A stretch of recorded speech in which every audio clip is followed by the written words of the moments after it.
Bismillah. Assalamualaikum warahmatullahi wabarakatuh. Alhamdulillah, puji syukur kita ucapkan kepada Allah Subhanahu wa Ta'ala, yang mana dengan rahmat serta karunia darinya kita bisa mengikuti kembali kegiatan belajar daring pada hari ini. Anak-anak ustazah, semoga anak-anak ustazah pada hari ini dalam keadaan sehat walafiat dan selalu dalam lindungan Allah Subhanahu wa Ta'ala. Baik, hari ini kita akan lanjutkan materi bahasa Indonesia. Jadi kita kan sudah masuk bab 2 nih, yaitu tentang cerita sejarah. Jadi kita masih membahas tentang cerita sejarah, bagaimana menganalisisnya, apa itu cerita sejarah, itu kita sudah mempelajarinya ya nak. Nah sekarang kita lanjutkan materi kita. Kalau minggu lalu, pertemuan yang lalu kita sudah belajar tentang unsur-unsur intrinsiknya ya. Sekarang kita masuk ke materi yang ini udah ya. Kemarin ya, hal-hal menarik dalam novel sejarah udah. Sekarang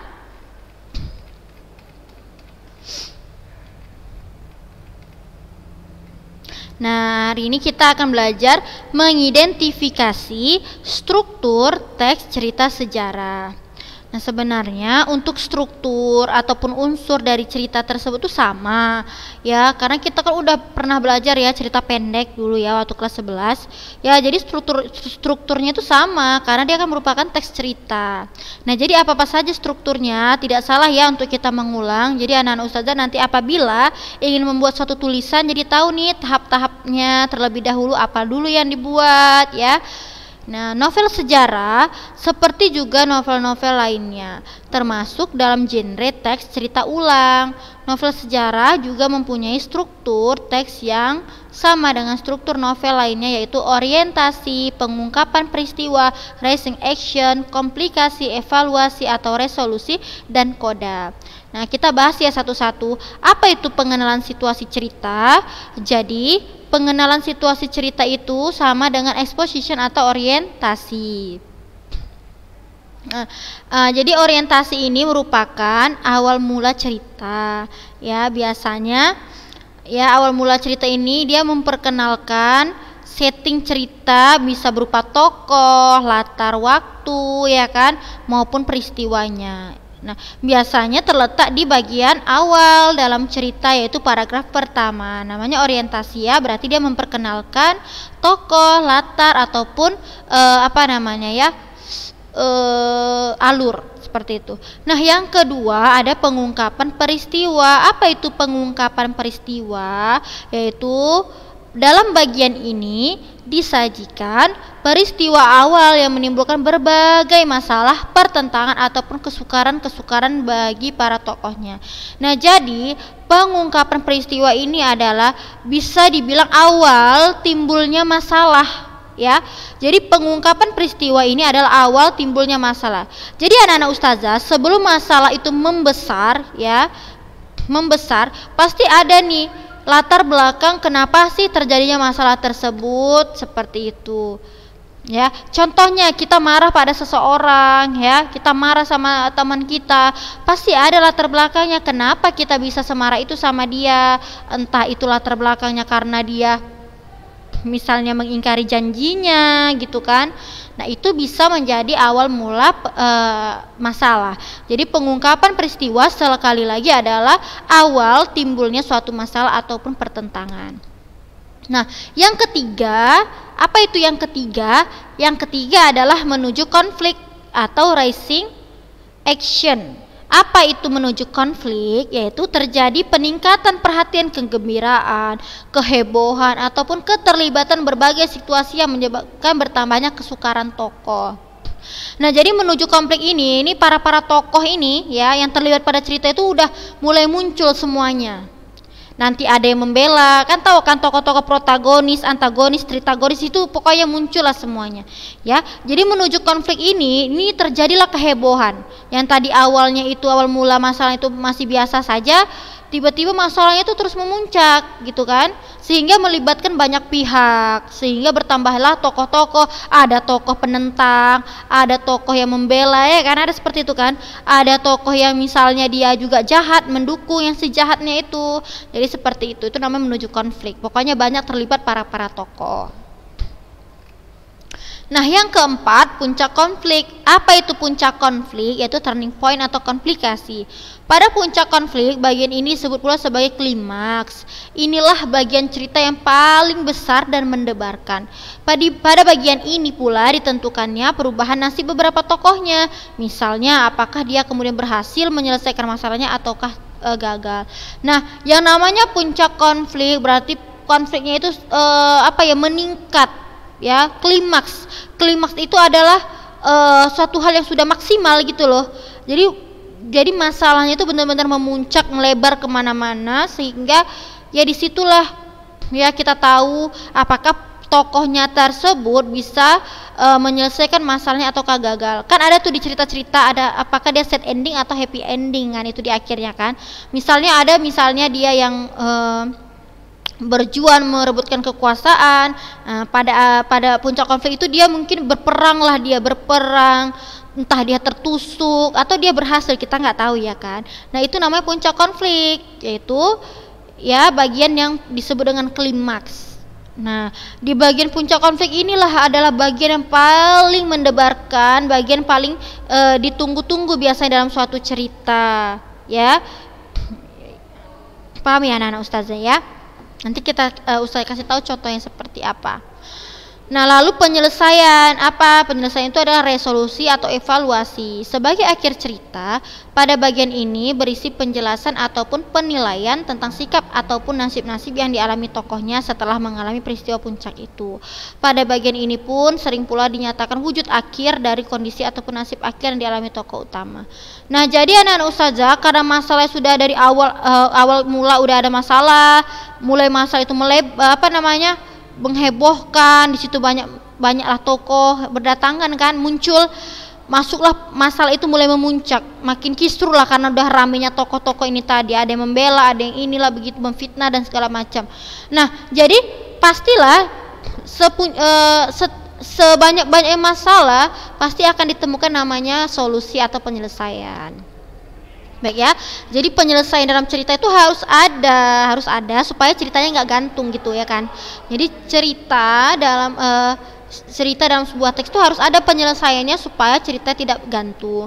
Nah, jadi penyelesaian ya disinilah ditentukan nasib-nasib tokohnya, dia mengalami apa ya. Kalau di cerita-cerita mungkin karena sebuah kejahatan dia ada yang jatuh miskin seperti itu kan, ada yang dulu dia jahat sama orang, terakhirnya dialah yang akhirnya istilahnya dijahatin akhirnya, seperti itu. Jadi di situ terlihat nasib-nasib akhir tokohnya itu seperti apa ya. Ada yang tiba-tiba dia susah dulu ceritanya nih, difitnah sana sini, tiba-tiba berhasil ya, kayak cerita-cerita zaman sekarang lah kayak gitu ya. Ada sering lah kita lihat tuh atau kita dengar cerita yang kayak gitu. Lalu yang terakhir adalah koda. Koda ini biasanya akhir dari cerita ya. Bagian ini berupa komentar terhadap keseluruhan isi cerita yang fungsinya sebagai penutup. Komentar yang dimaksud bisa disampaikan langsung oleh pengarang atau dengan mewakilkannya pada seorang tokoh. Hanya saja tidak setiap novel memiliki koda. Bahkan novel-novel modern lebih banyak menyerahkan simpulan akhir cerita itu kepada para pembacanya. Mereka dibiarkan menebak-nebak sendiri penyelesaian ceritanya. Jadi untuk koda ya boleh ada boleh enggak. Ada sebagian cerita yang memang gak ada kodanya. Jadi koda ini sebenarnya gini loh, pesan ataupun amanat yang disampaikan pada cerita tersebut berupa kesimpulan. Jadi dari cerita tersebut apa sih pesan yang bisa kita dapat, nilai-nilai apa yang bisa kita ambil untuk kehidupan. Nah, tapi tidak semua sih cerita ada kodanya. Biasanya ya ketika udah membaca cerita tersebut, udah tahu penyelesaiannya, seseorang itu yang membaca bisa menginterpretasikan atau menafsirkan sendiri ya, menafsirkan sendiri ceritanya itu maksudnya apa, bahkan pesan-pesannya itu apa gitu kan, berguna untuk apa, seperti itu. Jadi untuk lebih memahami struktur teks novel sejarah, mari pelajarilah contoh analisis struktur novel sejarah Gajah Mada bergelut dalam tahta dan angkara berikut ini. Nah ini ya nak, ini contohnya. Nah mana nih, ini strukturnya orientasi. Duka membayang di kaki langit, duka sekali lagi memukus mata hati.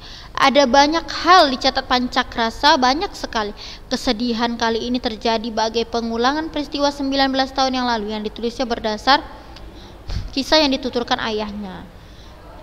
Ini coba kita cari, ada memang betul nggak ya terletak di paragraf pertama.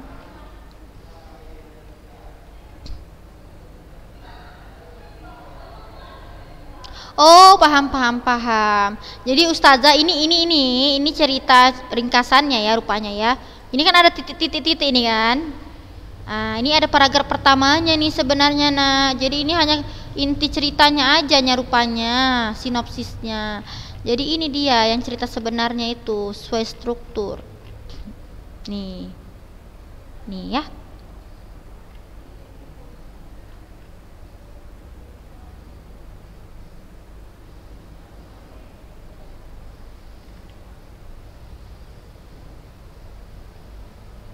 Nah ini malah lebih panjang lagi dia ceritanya.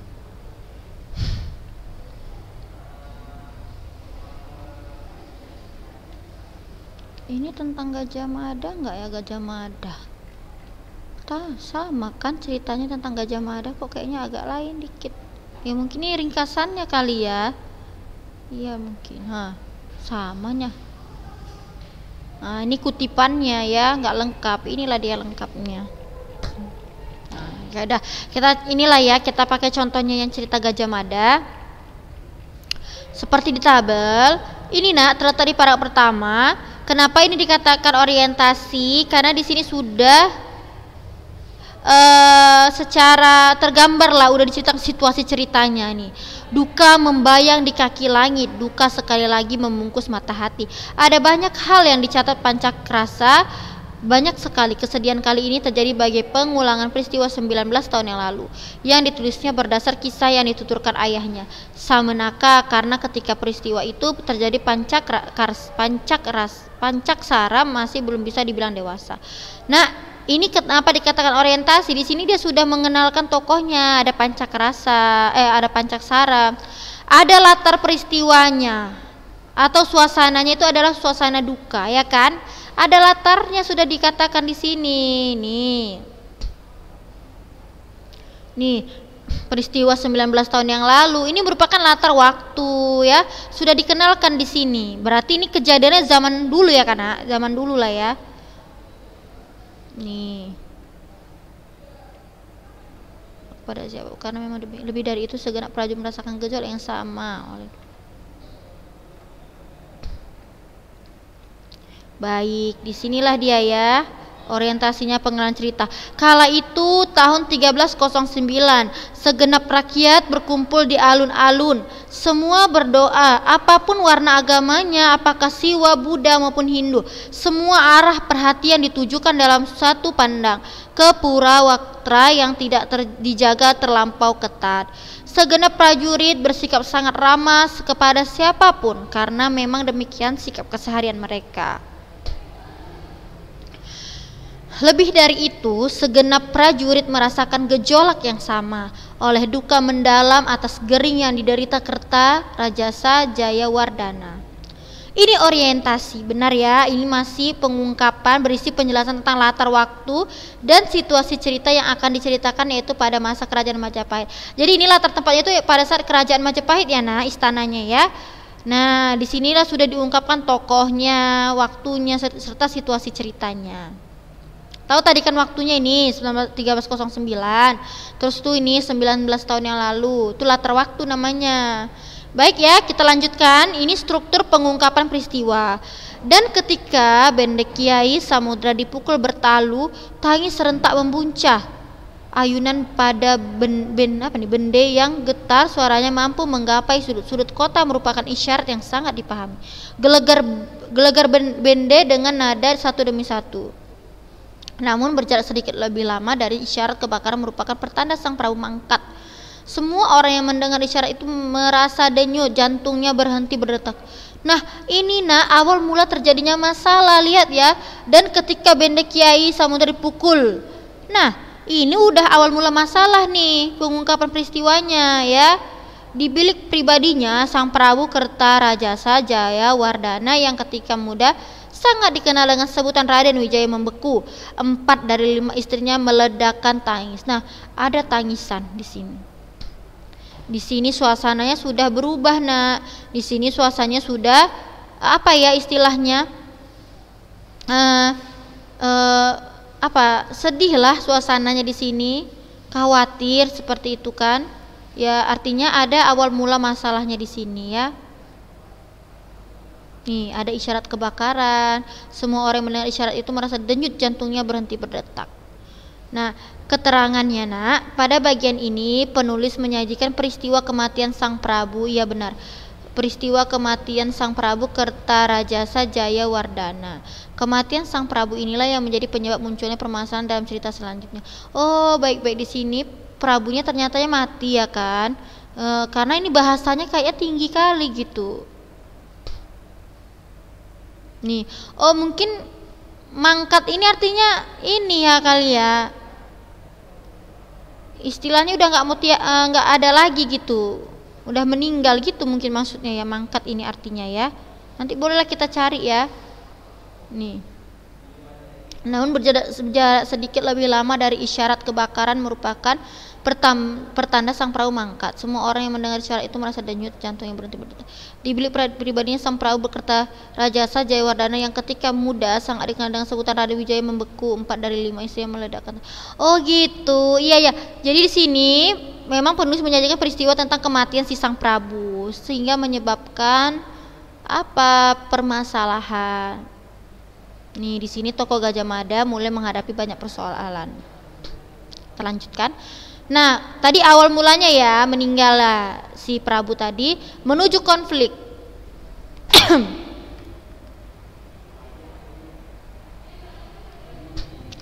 Yang mencuri perhatian kali ini bukan hanya soal desas-desus itu.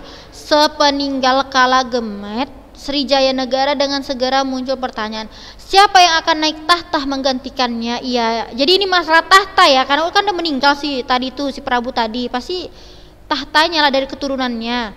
2 pewaris yang masing-masing berwajah cantik itu memang bersih, tetapi apa yang terlihat tidak sederhana yang tampak. Pancaksara bahkan melihat persaingan amat tajam bakal terjadi, terutama riuhnya barisan orang-orang di belakang kuda merta dan barisan orang-orang. Nah, ini menuju konflik, kita baca keterangannya. Peristiwa yang diungkapkan pada bagian ini merupakan peristiwa yang akan menyebabkan terjadinya konflik-konflik berkepanjangan dalam novel. Karena ini udah mulai ada desas-desus nih, siapa sih yang maksudnya yang memimpin selanjutnya setelah meninggalnya si Prabu tadi gitu kan. Ya, itulah ya biasa ya, perebut tahta ya. Tahta kerajaannya siapa nih perebutnya yang misalnya layak untuk dijadikan raja siapa. Ini menuju konflik nih sehingga menyebabkan terjadi konflik-konflik berkepanjangan. Nah, lanjut nah ini juga masih menuju konflik ya. Di belakang Cakradara ini dan bersama di belakang Cakradara. Bagaimana dengan yang bersangkutan kuda merta dan Cakradara? Karena beristrikan sang ratu pewaris tahta tidak ubahnya ikut numpang mewarisi tahta itu sendiri. Nah, ini masih menuju konflik ya, masih desas-desus nih siapa yang berhasil gitu ya merebut tahta kerajaan, itu maksudnya. Lalu kita masuk ke puncak konflik. Siapa yang terbunuh di Balai Gringsing? Lurah prajurit Ajar Langse. Jawab Bayangkara Macan Liwung. Tokonya lucu-lucu kali namanya ya, bingung pula ustazah bacanya ini. Gajah Mada menarik napas lega setelah mengetahui bukan gajah enggon yang terbunuh di Balai Gringsang. Akan tetapi bahwa pembunuhan itu terjadi di tempat itu membuat Gajah Mada penasaran. Apalagi yang terbunuh adalah Ajar Langse yang belum lama berpapasan dengannya. Nah, kenapa ini dikatakan puncak konflik? Karena pada bagian ini banyak peristiwa besar yang terjadi yang menyebabkan permasalahan menjadi sangat rumit. yaitu pembunuhan demi pembunuhan yang terus terjadi tapi pelakunya belum tertangkap.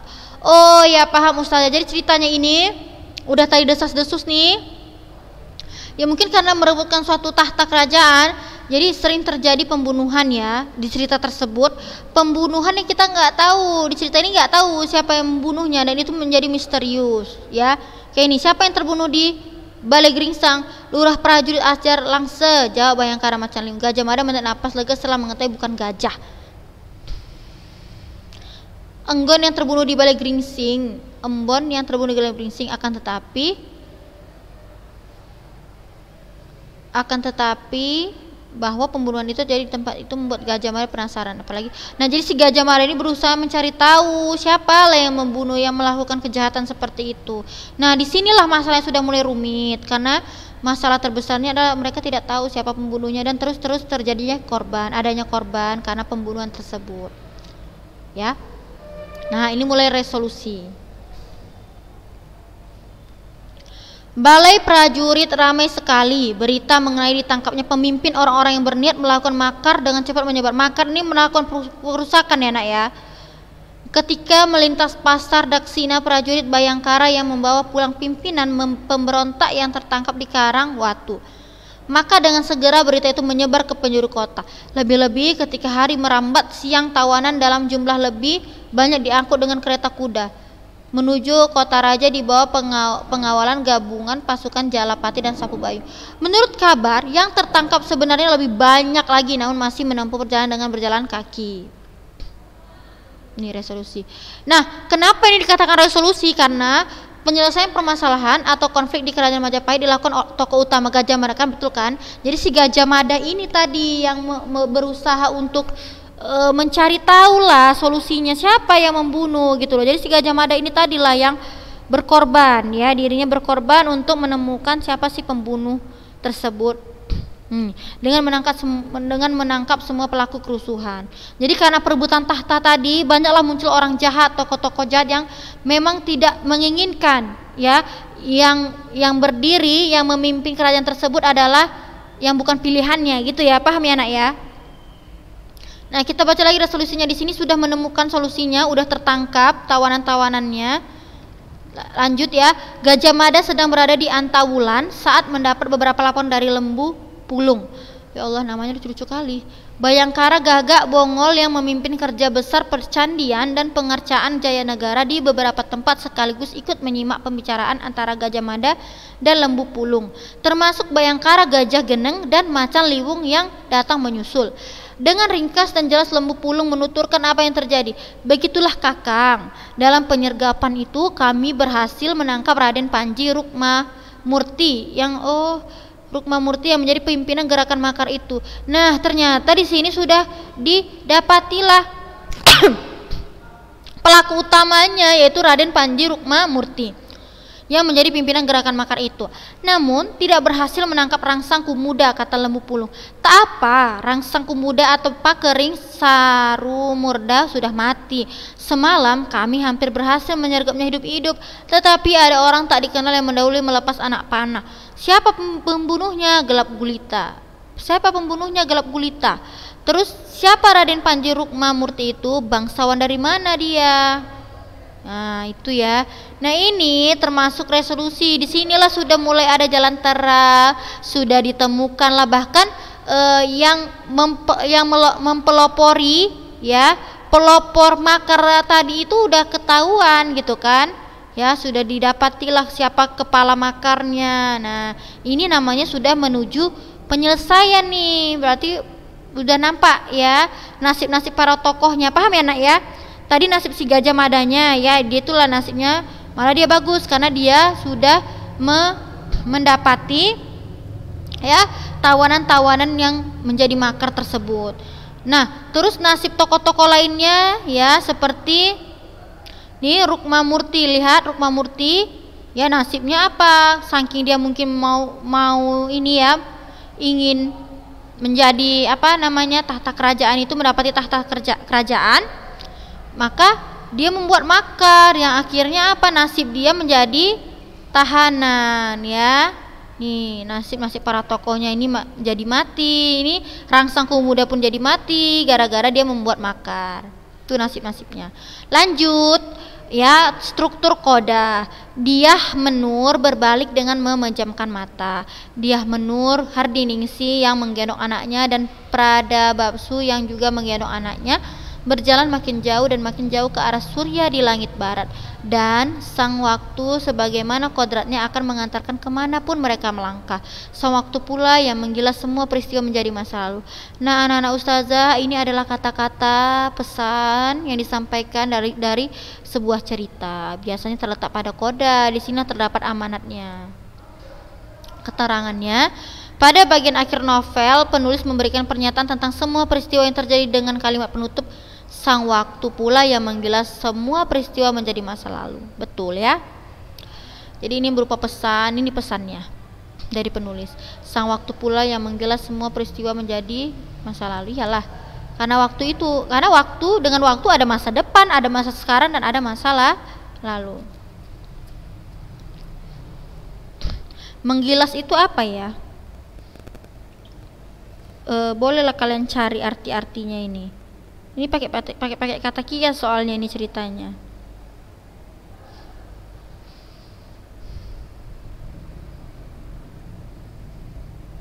Menggilas itu mungkin ya seperti menjadikan gitu ya, mungkin.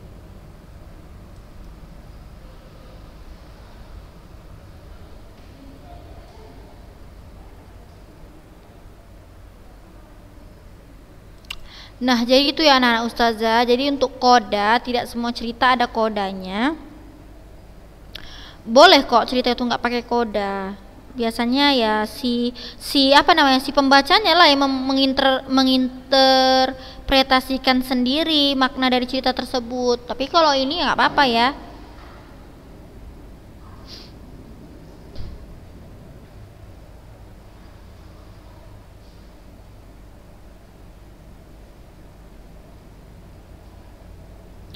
Nah, baik anak-anak ustazah, jadi kan kita udah mempelajari strukturnya nih kan. Nih sekarang anak-anak ustazah bolehlah buat struktur ini, cari strukturnya tentang cerita dari Mangir karya Pramudia Anantatur. Untuk lebih meningkatkan pemahamanmu terhadap struktur novel sejarah, analisislah dengan memanfaatkan kutipan novel Mangir karya Pramudia Anantatur berikut ini. Jadi ini tugasnya kumpulnya itu paling lama 2 hari, nggak apa-apa, karena ustazah mau kalian buat kayak grafik strukturnya itu, buat di tabel atau enggak kalian bentuk-bentuk apalah biar menarik ya, grafik yang cantik lah dan menarik. 2 hari ya waktunya ya. Ini kan hari Kamis ya, berarti hari Jumat sore lah dikumpulin bisa. Jumat sore ya, saya tunggu ya sampai Jumat sore tugasnya. Jadi tugasnya buat struktur seperti ini. Boleh. Nah, jadi untuk paragrafnya anak-anak ustazah boleh cari yang penting-penting aja ya. Kalau orientasi mau buat berapa baris juga boleh kalimatnya. Untuk puncak konfliknya pilih aja mau paragraf 2, mau 3. Misalnya paragraf 2 sama 3 ini merupakan puncak konflik. Ananda mau pilih yang paragraf 1 aja, tapi dia termasuk ke dalam puncak konflik, boleh. Nggak mesti buat semuanya. Tapi kalau rajin buat semuanya juga nggak apa-apa, terserah ya. Nah, seperti ini ya nak. Berdasarkan kutipan novel di atas, lakukan kegiatan pengidentifikasian cerita ke dalam tabel di bawah ini. Buat tabel seperti ini. Kutipan, struktur, keterangan. Keterangannya pakai bahasa sendiri. Kenapa anak-anak ustazah bisa mengatakan itu struktur orientasi keterangannya? Karena dia menjelaskan ceritanya apa gitu. Paham ya? Contohnya seperti yang di tabel tadi. Nih, ya kutipan, namanya kutipan, berarti kalimatnya dikit aja, nggak usah banyak-banyak. Dikit-dikit kali pun nggak boleh juga ya, yang sedang-sedang aja lah ya. Paham ya anak ya? Jangan lupa, pokoknya hari Jumat sore ustazah tunggu tugasnya. Nah, baik anak-anak ustazah, jadi alhamdulillah untuk materi struktur sudah selesai ustazah sampaikan. Ustazah rasa cukup ya. Nah, mudah-mudahan anak-anak ustazah bisa memahaminya dengan baik sehingga bisa bermanfaat untuk diri Ananda sekalian. Nah, jangan lupa tugasnya ya. Sekian dari Ustazah. Assalamualaikum warahmatullahi wabarakatuh.